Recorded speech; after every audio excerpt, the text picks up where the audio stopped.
iPhone 15 Pro overheat walau dipakai untuk sosial media.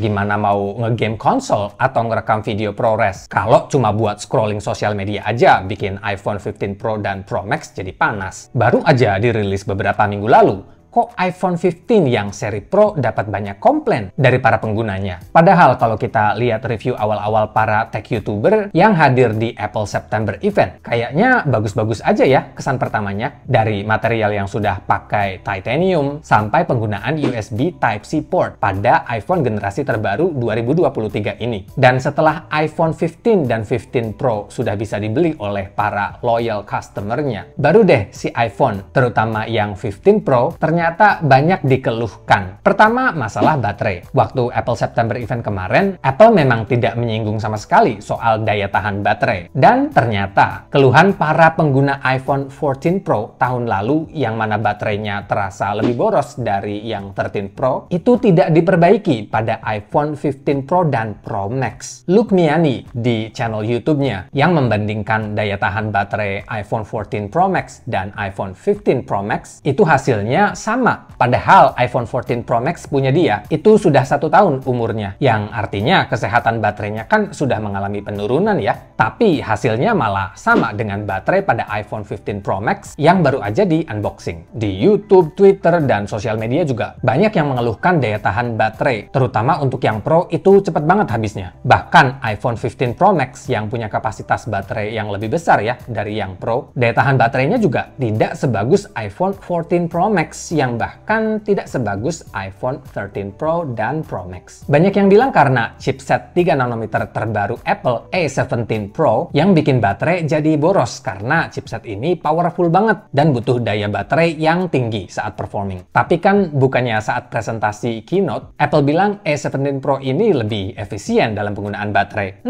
Kita lihat aja ya, apakah masalah ini bisa diperbaiki oleh Apple dengan update software terbaru? Semoga saja demikian. Karena walau sebagus dan sepowerful apapun smartphone kita, kalau baterainya kelewat boros, ya bikin males beli ya. Terutama nih bagi yang sudah nunggu-nunggu mau upgrade ke iPhone terbaru dari iPhone seri lama mereka. Masalah berikutnya yaitu panas yang berlebih atau overheat, walau cuma dipakai untuk penggunaan sehari-hari yang simple, nggak untuk gaming atau editing video atau bahkan ngerekam video. Beberapa pengguna iPhone 15 Pro dan Pro Max mengeluhkan panasnya bodi iPhone walau cuma dipakai scrolling untuk sosial media dan penggunaan smartphone pada umumnya hanya dalam beberapa menit penggunaan saja. Ada yang bilang hanya menggunakan panggilan FaceTime 2 menit saja, iPhone-nya langsung terasa panasnya. Bahkan banyak yang bilang iPhone 15 Pro dan Pro Max bisa panas banget saat charging, dan panasnya itu sampai di level yang mengkhawatirkan sampai 40 derajat Celcius saking panasnya. Kalau iPhone dulu walau saat charging itu terasa sedikit panas ya, tapi masih wajar, masih bisa dipakai walau lagi di charge. Tapi untuk yang ini, saking panasnya, sampai disentuh aja nggak bisa karena terlalu panas. Kalau untuk penggunaan yang sederhana aja bikin iPhone 15 Pro ini panas, gimana kalau dipakai buat nge-game konsol yang grafiknya berat? Atau kita yang videographer, jadi khawatir kalau mau ngerekam video ProRes dengan format log, takut iPhone-nya overheat. Karena kalau iPhone-nya overheat, itu juga akan ngefek ke kesehatan baterai yang bakal cepet ngedrop. Lah untuk apa punya chipset A17 Pro yang powerful banget kalau kita sebagai penggunanya itu enggan pakai fitur-fitur Pro pada iPhone 15 Pro dan Pro Max karena takut overheat. Ming Chi Kuo sendiri bilang masalah overheat ini bukan semata-mata karena chipset A17 Pro itu sendiri, tapi juga karena adanya perubahan internal design dan pengurangan plat penyebaran panas atau heat dissipation pada bodi iPhone 15 Pro dan Pro Max untuk mengurangi bobot iPhone itu sendiri. Ditambah lagi dengan penggunaan sasis titanium yang nggak bagus untuk menghandle panas. Saya yakin pastinya Apple bakal segera memperbaiki isu ini dengan update software terbarunya. Tapi nggak benar-benar bisa menghilangkan isu ini sepenuhnya karena masalahnya itu bukan cuma pada softwarenya ya, tapi juga pada penggunaan materialnya. Kecuali kalau Apple akan mengurangi performa A17 Pro agar tidak overheat. Padahal performa A17 Pro ini nggak beda jauh ya sama chipset sebelumnya yaitu A16 Bionic. Berikutnya tentang penggunaan material titanium pada sasis iPhone 15 15 Pro dan Pro Max. Kelebihan dari material ini adalah selain kokoh, bobotnya itu lebih ringan dari stainless steel. Tapi stainless steel itu tidak mudah tergores. Beda dengan titanium yang mudah banget tergores, terutama pada iPhone 15 Pro yang warna biru dan hitam. Dan goresannya itu kelihatan banget. Beberapa YouTuber bahkan nggak sadar kenapa tiba-tiba ada baretan di iPhone mereka.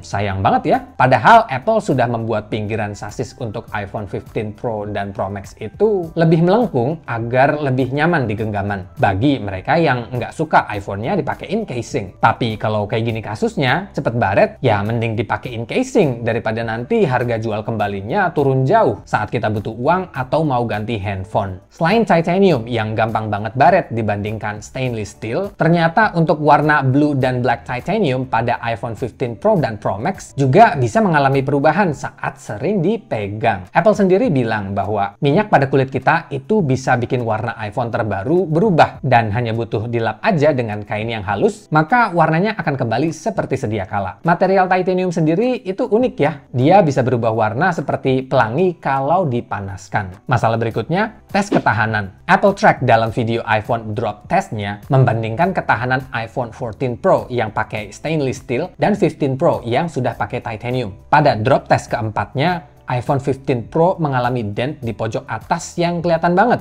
Dan pada drop test kelima, iPhone 15 Pro kaca belakangnya retak. Sedangkan yang 14 Pro itu masih oke aja, hanya sedikit baret dan dent. Pada drop test ketujuh, iPhone 15 Pro kamera belakangnya satu retak karena pinggiran titaniumnya itu sedikit melengkung kena benturan. Sedangkan iPhone 14 Pro masih seperti baru. Dari situ sampai seterusnya, iPhone 15 Pro sudah lagi nggak berbentuk. Di video Jerry Rig Everything, dia menguji bend test di mana iPhone seri Pro dan Pro Max yang sudah-sudah itu lolos bend test ini. Dan dengan mudahnya, Jerry meremukan kaca bagian belakang iPhone 15 Pro Max sampai dia speechless saking kagetnya. Karena iPhone sebelumnya itu selalu lolos tes ini. Memang desain internal iPhone 15 Pro dan Pro Max sekarang sudah ada perubahan, di mana kaca belakangnya itu sekarang bisa dibuka dan bisa diganti kalau pecah. Jadi biaya penggantiannya itu lebih murah karena tidak perlu mengganti seluruh kerangka bodi seperti iPhone 14 Pro dan seri Pro sebelumnya. Hanya saja, walau kaca belakang ini bisa dengan mudah diganti, harus pakai spare part original dan harus Apple yang melakukan servis penggantiannya. Karena semua spare part dari kaca depan, belakang, kamera, pokoknya semua komponennya itu ada kode serial numbernya dan ini di-lock sama softwarenya Apple. Sehingga yang bisa memperbaiki hanya Apple saja. Ada YouTuber yang memindahkan logic board dari iPhone yang sama-sama 15 Pro dan hasilnya semuanya tidak terbaca. Walaupun itu sama-sama dari komponen ori dan tipe iPhone yang sama loh. Jadi kalau kaca belakangnya pecah, walau harga penggantian kaca belakangnya itu lebih murah, tapi harus Apple yang mengganti agar beberapa fitur seperti microphone, wireless MagSafe, dan lainnya itu berfungsi normal. Video ini tidak untuk melarang kalian buat beli iPhone 15 Pro atau Pro Max ya, tapi lebih ke mengantisipasi kemungkinan yang bakal kalian dapatkan saat beli iPhone 15 Pro atau Pro Max. Saya pribadi jadi bingung apakah tahun ini saya harus beli iPhone 15 Pro untuk di-review atau skip aja ke iPhone 16 Pro yang mungkin Apple bakal berkenan memperbaiki masalah pada baterai yang boros di iPhone seri Pro tahun ini dan tahun lalu. Terima kasih sudah menonton dan sampai jumpa di video berikutnya.